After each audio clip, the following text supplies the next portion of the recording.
So recently I went on a small journey to try and translate one of my favorite movie clips into an Unreal 5 game animation. I just wanted to see if I could do it, and at the end, while it wasn't perfect, I learned a lot and I had a lot of fun too, so I just thought I'd share what the workflow generally looked like with you guys here today, in case any of you guys kind of wanted to do the same thing. So these are the 4 seconds that I was specifically trying to replicate.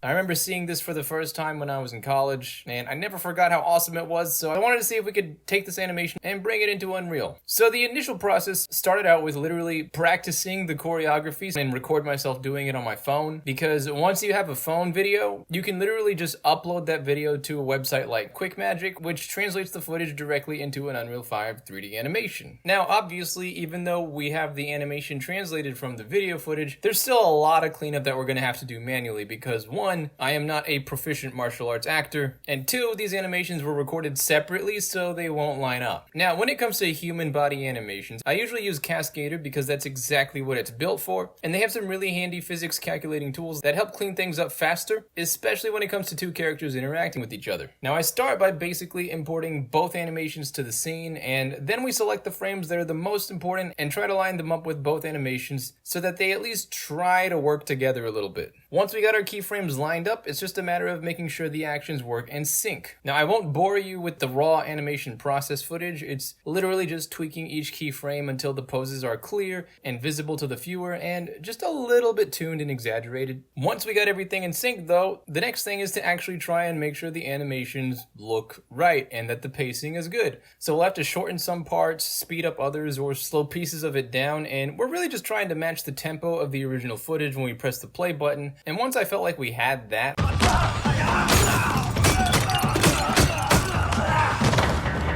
at the end of it, we had 2 animations that we can just export to Unreal 5 and start creating a camera sequence. First, we start with 2 empty Unreal 5 characters, then we just apply our animations to each of them, and then add a camera and put keyframes on the camera to make it look somewhat cinematic. Now, this next part, you'll have to forgive me for my subpar camera work, because this was my first time trying to do something like this with the Unreal 5 camera, and I honestly wasn't even sure if this was gonna work. So my camera sequence wasn't the best. It really was just a test, but the next time I'll spend more time adjusting the camera and try and capture some better angles. Now, once we got the camera angles set, the next part was to add some basic, Niagara particle special effects. Now, originally I had some more stylized anime effects for the impact and the dust, but since the characters themselves are more photorealistic, I found that using a more photorealistic dust tended to look a little bit better, so we went with those instead. And finally, once I felt like the effects were pretty much in place, I just found the coolest free environment I possibly could on the Unreal Marketplace that sort of fit the character's motif. My whole art style is medieval tactical, so I was looking for something medieval, and this gothic cathedral environment just, looked really cool to me, and I thought it fit.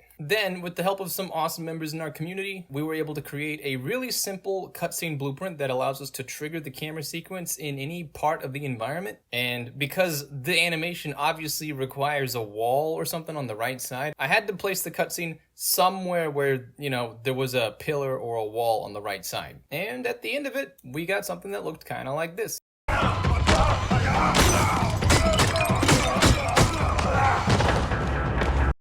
And again, while it's not perfect, for my first official Unreal 5 cinematic attempt, I felt pretty good about it. And it's probably the most professional looking footage I've ever created so far. It's a big improvement compared to what I was doing in Unity. And it's kind of crazy to look back at what my stuff looked like, 7 years ago and what it looks like right now. So I'm pretty happy with how things turned out. And now that I know how to do this, I'm really excited to improve my technique and style going forward. So stay tuned for that. But in the meanwhile, I hope you guys had fun. Thanks for watching. And as always, hope you have a fantastic day, and I'll see you around.